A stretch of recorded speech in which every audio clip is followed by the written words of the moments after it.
Good morning friend. अभी बज रहे हैं सुबह के 6 और हम बिल्कुल तैयार इसलिए दिखाई दे रहे हैं क्योंकि आज हम जाने वाले हैं महाराष्ट्र गढ़चिरोली डिस्ट्रिक्ट में आने वाले मरखंडा देव की पावन भूमि पर। कहते हैं उस मंदिर को साक्षात विश्वकर्मा देव ने अपने हाथों से गढ़ा है। यहाँ पर मम्मी चाय वगैरह पी के फूल वगैरह तोड़ ले रही है क्योंकि मंदिर पे जाने से फूल की आवश्यकता तो पड़ेगी ही। मैंने भी एक फूल तोड़ के मम्मी को दे दिया। अब हम बिल्कुल तैयार है जाने के लिए। जाने से पहले हम ले रहे थे एक सेल्फी और हम फटाफट इसी बाइक में निकल जाएंगे मरखंडा के लिए। ये जो गांव दिख रहा है आपको, ये मेरा ही गांव है ऐसे बेड़ा, जहाँ से निकल चुके हैं हम सुबह सुबह। देख रहे हैं सबका घर बंद है, कोई अभी तक जगह नहीं है और हम निकल गए। एक दो लोग जगह होंगे और हम निकल गए हैं मरखंडा के लिए। मारखंडा देव की जो भूमि है वो बहुत ही पावन पवित्र है। वैसे हर मंदिर की होती है, लेकिन कहते हैं कि मारखंडा देव की जो भूमि है वहाँ पे जो मंदिर बना हुआ है, वहाँ जो शिव जी हैं वो साक्षात विश्वकर्मा देव ने अपने हाथों से बनाया है।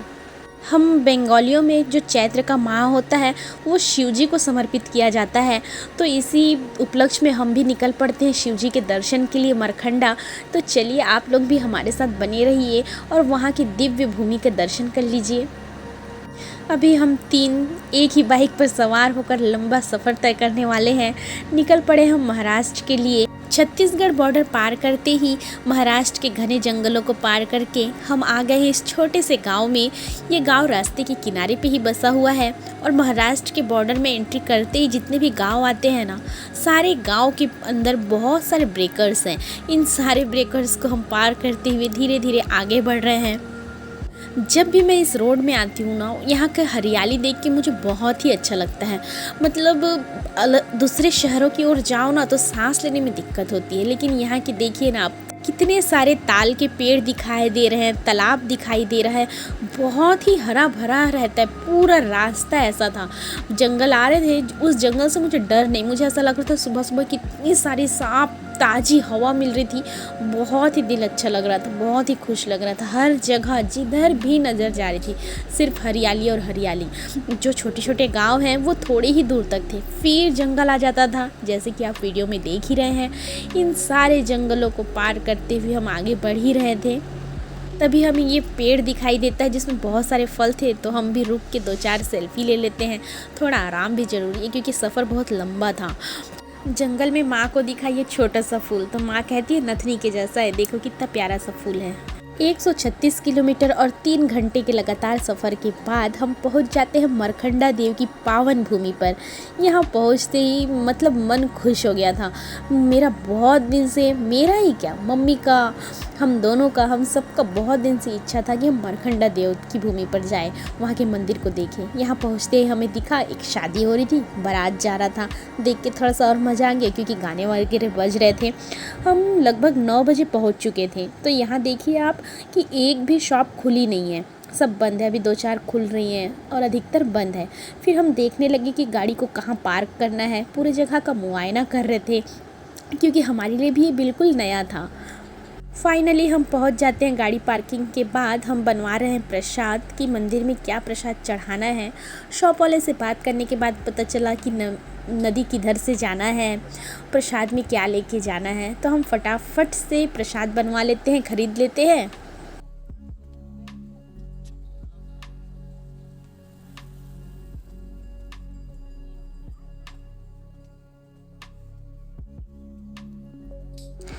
प्रसाद लेने के बाद हमें पता चलता है कि इस रोड से नदी की ओर जा सकते हैं, तो हम निकल पड़ते हैं नदी की ओर, जो यहाँ के लोगों के लिए गोइन गंगा के नाम से प्रसिद्ध है और मंदिर से लगा हुआ ही है। और आप देखेंगे जो नदी है वो कितना विशाल है, इतना आनंददायी है ना, मतलब देखने से ही मन खुश हो जा रहा था, है ना। बहुत बड़ा नदी की लंबाई जितनी बड़ी उतनी ही उसकी चौड़ाई, बहुत ही सुंदर मनोरम दृश्य। अभी हम आगे बढ़ रहे थे घाट की ओर कि कहीं तो घाट मिल जाए, खाली जगह मिल जाए तो हम भी स्नान करें, क्योंकि अभी घर से स्नान करके तो आई थे, लेकिन मेरे हस्बैंड कह रहे थे कि मुझे फिर से स्नान करना है और फिर उसके बाद मंदिर जाना है। तो हमने तय किया कि हम घाट की ओर आगे बढ़ेंगे। घाट में जाना बड़ा मुश्किलदायक था क्योंकि साथ में थी मम्मी। हमें डर लग रहा था कि इन पत्थरों के बीच में कहीं मम्मी का पैर फिसल वगैरह ना जाए।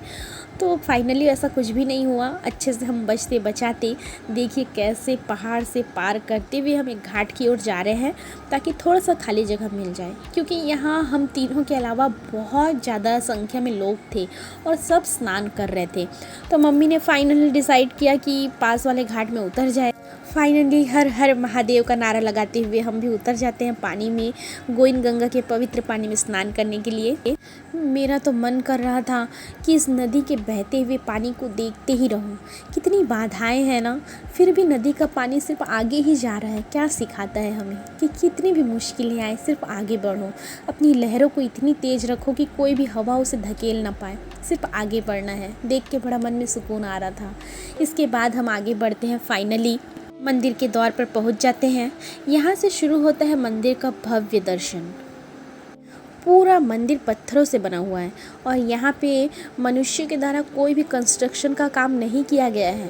कहते हैं कि रातों रात विश्वकर्मा जी ने इस मंदिर को गढ़ा था और जैसे ही भोर हो जाती है तो मंदिर अधूरा रह गया। और वाकई में इस मंदिर का पार्ट आधा है। मुझे बहुत इच्छा थी कि मैं यहाँ जाऊँ, इन सारी कलाकृतियों को देखूँ।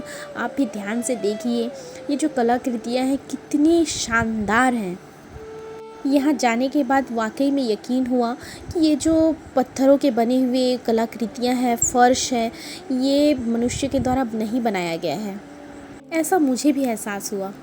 फाइनली हम एंट्री लेते हैं मंदिर में। माता रानी के दर्शन के बाद जो वहाँ पंडित थे वो हमें आगे जाने के लिए कहते हैं, जहाँ पे शिव जी की मतलब शिवलिंग है जो साक्षात धरती से निकला हुआ है। हम आगे बढ़ते हैं। यहाँ जो गेट लगा हुआ है उसके अंदर ही शिवलिंग है जो साक्षात धरती से निकला हुआ है, जहाँ पे हम जैसे आम लोगों को जाने की शायद मनाही है, इसलिए द्वार पे ताला लगा हुआ था। जो सिर्फ वहाँ जो ब्राह्मण है वही पूजा करते हैं। हम दर्शन कर सकते हैं। हमने दर्शन किया, फूल बेलपत्ती वगैरह चढ़ाई।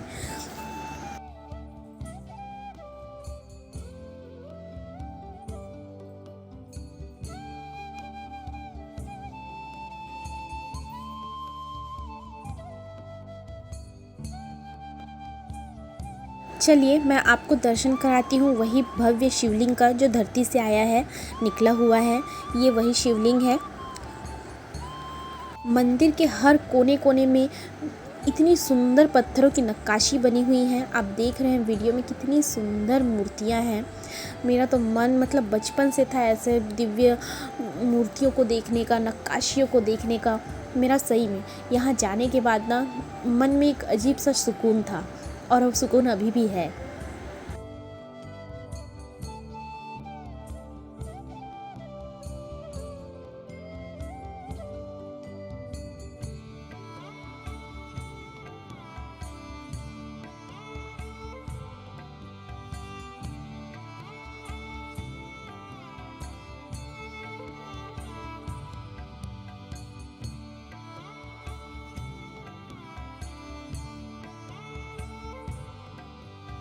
दर्शन के बाद हम निकलते हैं मंदिर के पिछले द्वार पर, जहाँ पे विश्वकर्मा जी की कई सारी कृतियाँ अधूरी रह गई है। ये जो पत्थर के टुकड़े दिख रहे हैं ना, गिरे हुए नक्काशियों से भरे हुए, कहते हैं यहाँ पे कंस्ट्रक्शन का काम चालू किया गया था, लेकिन जैसे ही चालू किया गया वहाँ के जो पत्थर हैं वो गिर पड़ी।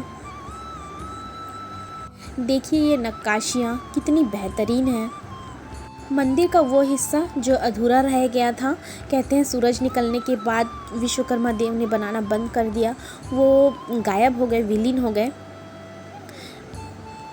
इस शिवलिंग के पास आते ही पता नहीं कैसे शिवलिंग पे चढ़ा हुआ फूल मेरे ऊपर उड़ के आ जाता है, तो मैंने उस फूल को रखा हुआ है अपने पास। मंदिर से निकल के हम आते हैं मंदिर के साथ लगे हुए एक पार्क में, जहाँ पे हम थोड़ा सा बैठते हैं, आराम करते हैं, क्योंकि बहुत तेज़ धूप थी, पत्थरों से बना हुआ मंदिर था, तो पूरी तरह से हम थक चुके थे। ये है बाहर की शॉप, जहाँ पे छोटे छोटे शिव जी की मूर्तियाँ बिक रही थी, प्रसाद बँट रहे थे। तो हम फिर से आते हैं। पानी की कमी हो जाती है जिसकी वजह से क्या है, पत्थर बहुत गर्म हो जाते हैं ना, तो फिर हमें दिखाइए गन्ने के रस का ठेला, तो हमने जल्दी से गन्ना रस पीने का विचार कर लिया। गन्ना रस पीने के बाद हम फिर से निकल पड़ते हैं अपने घर की ओर, जहाँ से हम आए थे। फिर से वापस उसी दुनिया पर लौटने के लिए हम बिल्कुल तैयार हैं। लेकिन इस बार जाते वक्त मन में एक असीम शांति, सुकून, एक असीमित आनंद है। कहते हैं ना, जब तक बुलावा ना आए शिव जी के द्वार पर कोई नहीं जा सकता।